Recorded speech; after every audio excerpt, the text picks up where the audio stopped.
আসসালামু আলাইকুম, সবাই কেমন আছেন? আশা করি যে যেখানে আছেন ভালো আছেন। আমি তো আছি ভালোই। আর এই শীতে সবাই মজার মজার খাচ্ছেন এবং বেড়াতে যাচ্ছেন, তাই না? তা আমি আসলে এখনও বেড়াতে যাওয়ার সুযোগ আমার হয়নি। তারপরও বাসায় আছি, বিভিন্ন কাজগুলো সারছি, আর তার মধ্যে চলে আসলাম রান্নাঘরে। দুটো রান্না করবো, তো আজকে দুটা রান্নার ভিতরে আছে লেমন রাইস এবং আচারি কাবাব।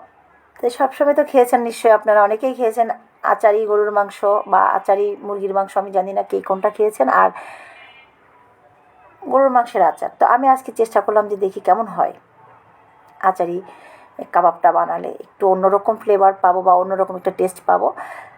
তো যার জন্যে দুটোই করলাম, যে এই জন্যে পোলাওটাও করলাম। তো পোলাওটা দেখলেনই তো আমি কী কী দিলাম। একটু খুবই অল্প পরিমাণে আদা দিয়েছি, কিশমিশ দিলাম, পেঁয়াজ বেরেস্তা করে কিছুটা উঠিয়ে রেখে কিছুটা দিলাম, আর দিয়ে দিলাম 3-4টা কাঁচামরিচ, এলাচি, তেজপাতা। এই আমার ইনগ্রিডিয়েন্টস হচ্ছে এই। সব শেষে দিয়ে দিচ্ছি ঘি।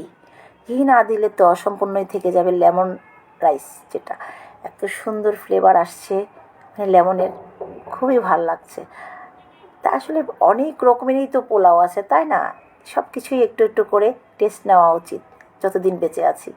আর ভিডিওটাও দেওয়া হলো আপনাদেরও, যারা করেন নাই তারা করে খাবেন, তাদেরও একটু উপকার হলো। অবশ্যই ভালো করে দেখে নেবেন আমি কীভাবে রাইসটা বানিয়েছি, যাদের দরকার এবং যারা জানেন তারা তো না দিলেও চলবে। আর রাইসটা হয়ে গিয়েছে, একটু ডেকোরেশন করেও দেখিয়ে দিলাম। চলে আসলাম এখানে কাবাবটাকে রান্না করবো। তো আগে তো ভেজে নিতে হবে,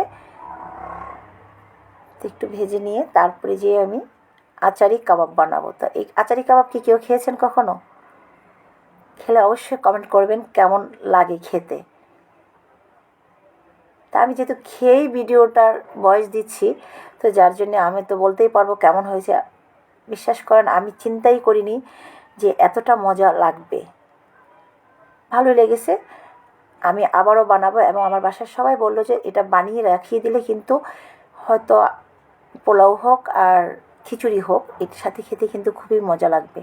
তো আমিও চিন্তা করেছি, আসলে সবসময় তো ভেজে খাই, বা আমি বিরিয়ানিও বানিয়েছি কাবাবের, হয়তো সেটা ভিডিও দেওয়া হয়নি, এরকম করে বানিয়ে খাবো। আর আমি আজকে এখানে দিচ্ছি আমের আচার, রুচি আমের আচারটা দিয়েছি এখানে। সব ধরনের মশলাই দিলাম, যেটা আমরা মাংস রান্না করতে যতগুলো মশলা ব্যবহার করি সবই দিয়েছি। সব শেষে দেব যেটা টালা জিরার গুঁড়ো। এটাই হয়তো একটু আলাদা, সবাই হয়তো অনেক সময় থাকলে দেয়, না থাকলে না দেয়। টালা জিরাটা আসলে সবার ঘরে সবসময় থাকে না, এটা হয়তো আগের একটা প্রচলন ছিল, বা আমারও এখনও আমার কাছে ভালো লাগে এটা, যে ফ্লেভারটা। তো এই ধরনের রেসিপিগুলোতে কিন্তু ওই জিরার গুঁড়োটা খুবই ভালো যায়। তো আজকে আমার একটু মনটাও খুব খারাপ আছে, তারপরেও কিছু করার নাই, ভিডিও তো ঠিকমতো দিতেই পারছি না, অনেক দিন ধরেই খুবই গ্যাপে গ্যাপে দিচ্ছি। আর পেজের অবস্থা তো সবাই বুঝতেই পারছেন কী অবস্থা হতে পারে, হয়েই আছে অলরেডি। আমি এটা নিয়ে আর চিন্তা করছি না বা ভাবছিও না। তারপর আমার দায়িত্ব বা কর্তব্য যেটার মধ্যে পড়ে গিয়েছি সেটা তো করবোই। আমার ডিউটি অবশ্যই আমাকে করতেই হবে। তো যার জন্যে আমি করবো ইনশাল্লাহ। আর না থাকলেও ভালো লাগে না, এখন একটা মানে অভ্যাসে পরিণত হয়ে গেছে, বা না দিলে, ভিডিও না দিলে ভালো লাগে না। এই যে প্রায় আমার গ্যাপ হয়ে যাচ্ছে, কিন্তু আমার খারাপ লাগে, আমি অ্যাক্টিভ থাকতে পারছি না প্রতিটা সবার সাথে, যে আমার অডিয়েন্সরা আছেন তাদের সাথে অ্যাক্টিভ থাকা আসলে আমার হচ্ছে না ঠিক মতো। হয়তো বা আমার এই কাজগুলো শেষ হয়ে গেলে আমি পারবো, আবারও অ্যাক্টিভ হব ইনশাল্লাহ। সবাই দোয়া করবেন, আর যেভাবে আমার পাশে আছেন বা থাকছেন সবাই সেভাবেই থাকবেন। আমার মায়ের জন্য আজকে একটু দোয়া করবেন। আমার মা আজকের দিনে এই পৃথিবী থেকে চলে গিয়েছিল। আমার কারোর সাথে কোনো যোগাযোগ হচ্ছে না, ভাই বোনদের সাথে। আমি আসলে অনেক, ধরতে গেলে আমি ডিপ্রেশনে চলে যাচ্ছি। আমার কাছে মনে হচ্ছে যে মানুষ আসলে কতটা হতাশ হতে পারে বাবা মা ছাড়া। আমাকে একজন খুব খারাপ দৃষ্টিতে বলেছে কিনা যে আপনার কি শুধু মাই আছে?